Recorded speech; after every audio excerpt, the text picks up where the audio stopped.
হঠাৎ করে আসা কোনো দুর্ঘটনা, কঠিন রোগ কিংবা অজানা কোনো বিপদ, এগুলো আমাদের সবার জীবনেরই বড় একটা ভয়ের কারণ।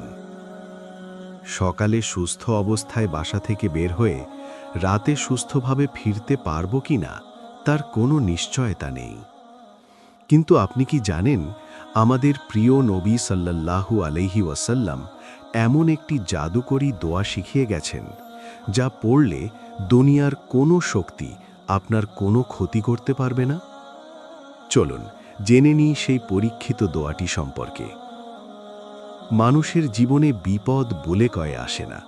কখনো অ্যাক্সিডেন্ট, কখনো মারাত্মক অসুখ, আবার কখনো মানুষের হিংসা বা বদনজর আমাদের সুন্দর জীবনটাকে মুহূর্তেই শেষ করে দেয়। কিন্তু একজন মুমিনের সবচেয়ে বড় হাতিয়ার হলো দোয়া।